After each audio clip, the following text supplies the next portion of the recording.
So my name is Sandra Hepditch, and I own, with my husband, Sandor Fochisi Food Trucks. And I don't really have a title. I just do all other duties as assigned, basically.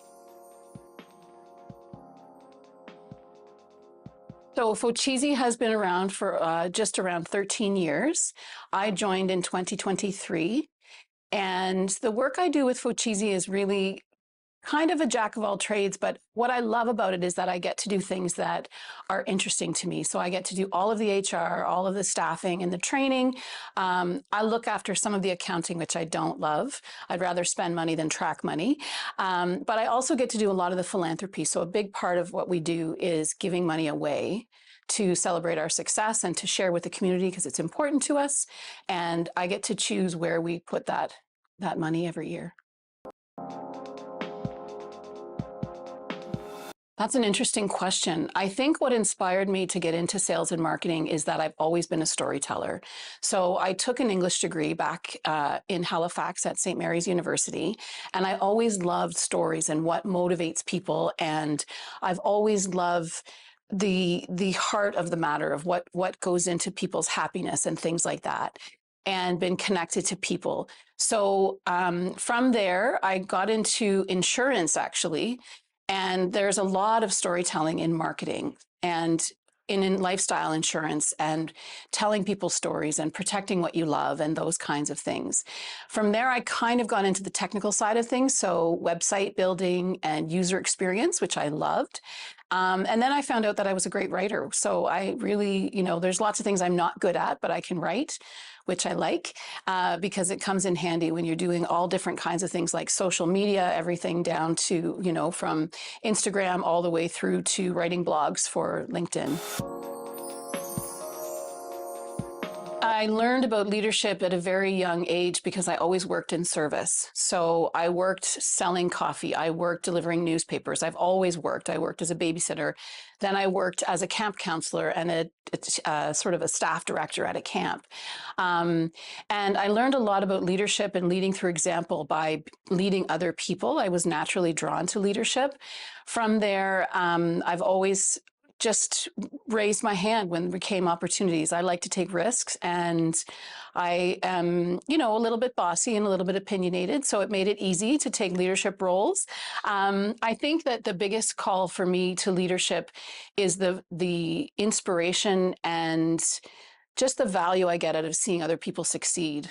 I really see other people's success as my own success.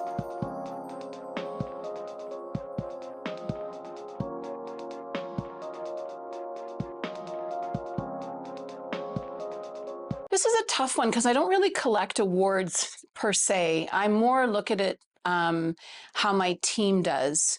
So I've worked with a number of teams where we've, been nominated for CEO Awards of Excellence in the retirement space when I worked in insurance.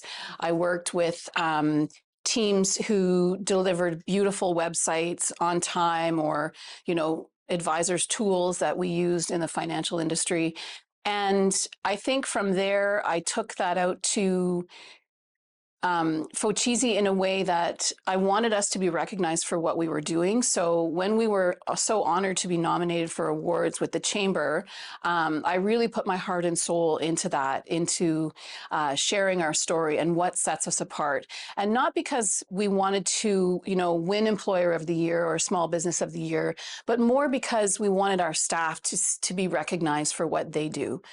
We really put staff first because if we put our staff first, then our customers come first. I think for Sandor, it was a very emotional reward for him. He has put his heart and soul into Fochisi. I was lucky to join it while the bus was already moving, if you will. But for him, he's put his heart and soul into it. He's, run cafes. He's worked Fochisi, worked 364 days a year. He's tried and failed and all of those different things. And I think that's all part of it. But he felt a certain pride when the community recognized that Fochisi is a leader in the space. And I think for me, it felt like a good coming home, because it was very easy for me to write about why Fochisi was a great business because I didn't start the business. If I had to write about why Fochisi is a great business from my own perspective, it's easy, but not about myself per se. I don't know if that makes sense, but yeah, yeah. Some of the challenges I face as a business leader are that I don't always like to follow rules. I don't color inside the lines. I'm a bit of a, all those cliches, the square peg in a round hole. Working for corporate was difficult for me. I didn't always want to have a boss. So running my own company is actually perfectly ideal with Sandor as a partner, because we're both really strong in our own sets of skills, and we can kind of stay in our own lane and do what works. And we got that as advice from other couples who run their own businesses together. Other challenges I think I've faced as a leader, aside from having a hard time following orders from other people, is just learning quickly enough. I think that makes it difficult sometimes, especially when you run your own business. You have to learn about bylaws, you have to learn about accounting, you have to learn how do you deal with difficult staff members, how do you scale and grow. So we're hoping to franchise soon. That's a whole different world for me, that we're stepping into a new space. So we've got to learn all the legal aspects of that. And while it's exciting and it's easy to learn because you're consuming all of this information at a rapid pace, so that can be a challenge. We're set to franchise as of May this year, and we're expanding our territory with this franchise. I can tell you the person is someone who we know and absolutely adore, who's been working with Sandor for over 12 years. So she knows Fochese inside and out, and she's a good food trucker. So it'll be great to see her do her thing. We'll support her in the business side, but she has all the passion all looked after. So we're really excited about where she's going to take it. If I was going to do things differently in my career, I probably would have stopped running at the corporate wall. I really tried to be a corporate person for years and years. And I think that trying to be a corporate person for somebody with my personality and character is difficult. I definitely find that when I can manage my own hours and do my own thing, it's much easier. So I'm very open about the fact that I have bipolar disorder, which means that I have good days and bad days. And working at a desk job 9 to 5, because working remotely wasn't an option necessarily when I was in corporate, can be very difficult. When you have a bad day and you have to go to the office, you've got to mask, you've got to push down what you're feeling and that kind of stuff. Now I can have a bad day, work from home, get things done, and as soon as I'm feeling better, I can jump back into things. Things are great. I mean, when you have bipolar disorder, you kind of have the choice, you want to manage it in your own way with sleep and diet and those kinds of things. So I do a combination of both. And for the most part, it's good. I definitely still have bad days. I think a lot of people, if they're honest about their mental health, have bad days from time to time. I think we're living in tough times, and it's hard to always be up and perfect and going. Definitely, it's something that I'm open about, because I think people, it disarms them and it opens them up, and it's allows them to be human in their own experience and their lived experiences with me. So even when it comes to my staff, for example, when they have bad days, or if someone's suffering from depression or is wondering what they're going to do with their life, because not everyone who works with us is working obviously on a food truck for the rest of their lives. So maybe they're coming up against some tough questions. It makes me more compassionate. It makes me more empathetic and understanding and approachable, I think. That's a great question for me, because I always look at what I'm doing as part of a greater community of expertise. So what I try to do is lean on the right people, lean on the experts, and then get out of their way and let them do the thing that they're best at. So we get help with our social media by somebody who loves food and does a beautiful job. We lean on organizations like the Chamber and mentors, and even people like Lisa, who are there with all of the next opportunities. They see things that we don't necessarily see because we're heads down in the work. So that's helped me both personally and professionally. I think that the Chamber has helped us professionally be seen more as an actual company, as an organization that is offering value, as opposed to just a one-off food truck that nobody's really paying attention to. But the truth is that food trucks are a real thing. They're huge and they're happening. And in other cities, they're everywhere. There are food truck parks. It's kind of the golden age of food trucks, and the food is fantastic. It's a lot of mom and pop shops. So you're really supporting local when you're supporting food trucks. So it's nice to see that we've gotten help from the Chamber and other groups. Personally, I define success by seeing how I'm impacting others. It's really that simple for me. If I'm not leaving the world a better place than when I started, I'm not interested in that success. Um, Sandor and I are a good balance because he is a very balanced person in terms of growth and financials and those kinds of things. He's very driven to be successful and be sustainable. And for me, I like to be a little bit on the softer side and look at things like how are we impacting the community, the lives of our people who work for us, and those kinds of things. And that's why we've done things like introduce benefits to our staff who've never had access to benefits before, a lot of them. We support their mental health in many ways through counseling and professional development and other things like that.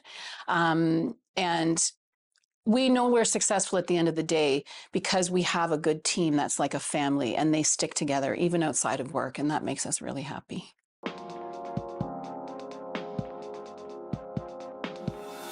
The core values that guide me as a leader are really around honesty and integrity. I think it's important for us, especially in times like these and as business owners, to be honest with each other, with the customer, with the staff, with the team itself, and that integrity. So, for example, we may get asked to do what we call a gig, and something better may come along shortly after. We will always stick with the first thing we were asked to do, and if we gave our word, we will be there. That is a huge thing for us.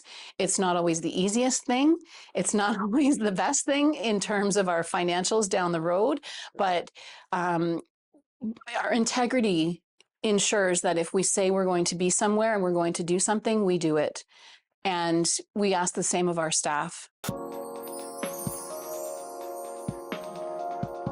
One interesting thing about me that I'm also very open about is that I am a breast cancer survivor.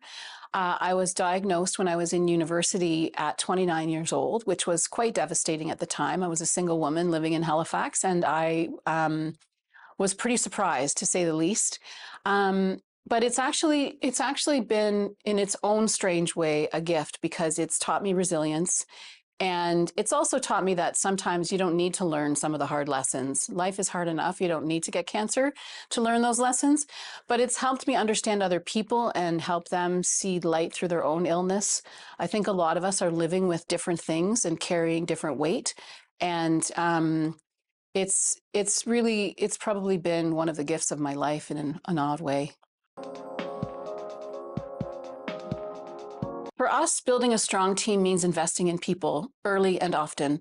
And we invest in them by getting them their first aid qualifications. We invest in them by training them extensively, cross-training them. We like to see them work with us over a period of years.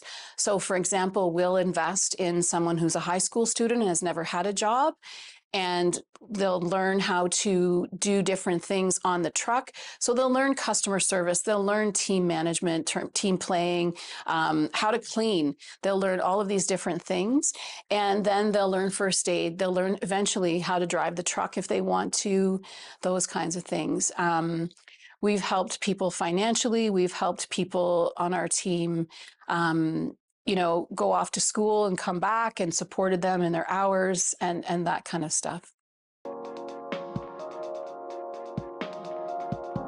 Pochisi actually doesn't set up shop anywhere. What we do is we operate mobile 100%. Okay. So we do a lot of corporate stuff in the winter. Okay. We do some Christmas markets at this time of year. And maybe a couple of times we'll go to a few of the food truck spots that are set aside specifically for us by the train station in Waterloo, for example, or there's one just over here on Otto Street. So that kind of thing we may set up as a very ad hoc pop-up sort of situation. But our drivers are amazing. Our staff are amazing in the way that they can drive the food truck and get through different weather situations. One of our favorite customers is in Listowel, and so sometimes we drive there in the snow with this giant food truck, which is, basically like a wind tunnel, causes like a wind tunnel on the highway. It can be quite something. We drive to different areas with the food trucks, but mostly we stay within the region.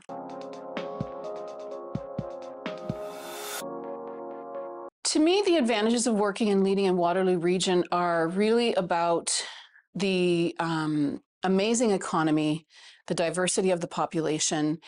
We love being a part of all of the festivals and the cultural events that go on. We love the student populations. That's fantastic for us. We're at the college, at the universities. It gives us access to an influx of clients where we wouldn't necessarily have. So we'll be at the university in the winter where we would sort of be sitting at home quiet because the students are still coming out.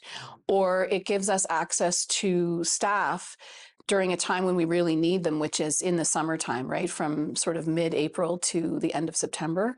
So for us, Waterloo region is our home. It's where we both grew up. We both went away and did other things, came back, and just kind of found our place again. And because the area is growing and it's so interesting, a place to be, we're excited to be here and raise our family here.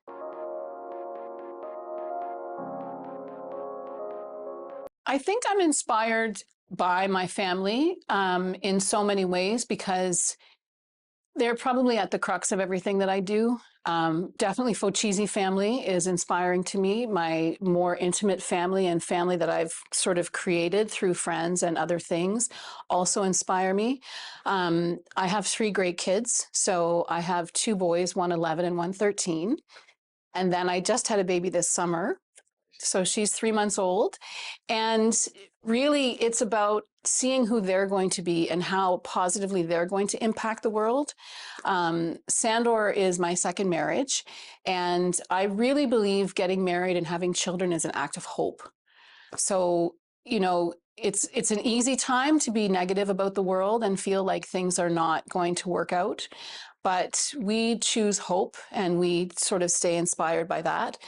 I have to tell you, it is very easy to feel giddy about grilled cheese. Like, if you're serving grilled cheese, you're serving people at a time when they're with their families, and those are our number one customers, is family. So we like to sort of stay focused on that. I think for women, it's hard because you're sort of told that you have to be a people pleaser. It's not popular to be terribly articulate or assertive. And I think especially in the food space, it can still be kind of that Chef Ramsay old school kitchen mentality. So my advice for people who want to do something like food trucking, for example, is to really stick with it and have confidence and lean on other people. So some of my favorite food truckers are strong women. And they're leading the way by running their own businesses on their own and really breaking the mold. For other industries other than food trucking, my advice to women is really to stick together, to lean on each other, to use the resources on LinkedIn and in mentorship groups that are available to you.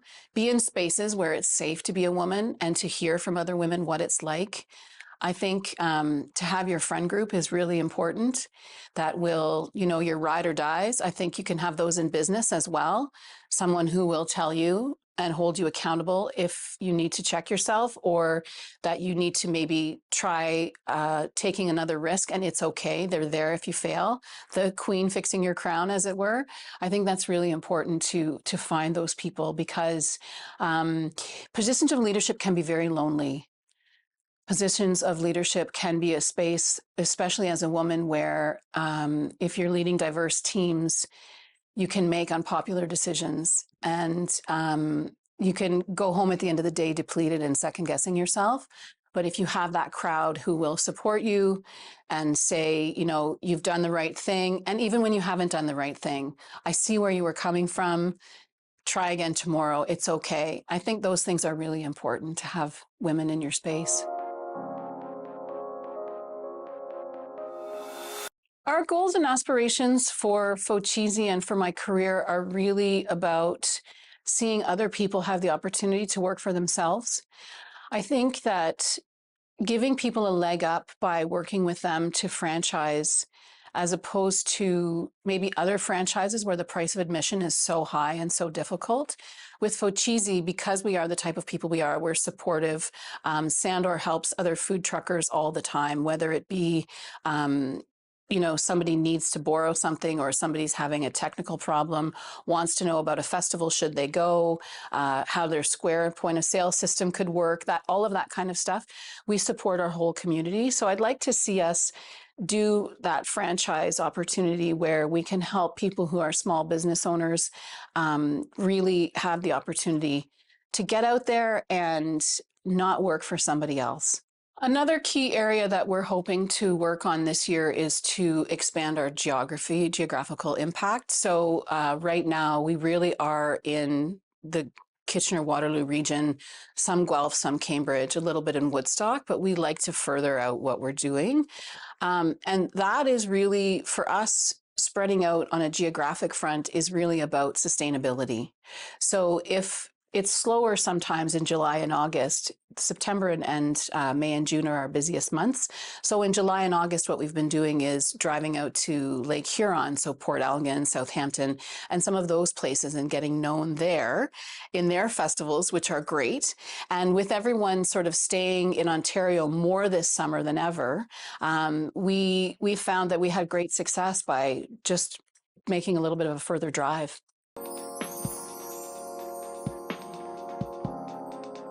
I'm always available to chat. I'm always available for a coffee or a glass of wine, and you can just reach me through fochisi.ca. I'm also on LinkedIn. I love to help people do things that take a step towards their dreams.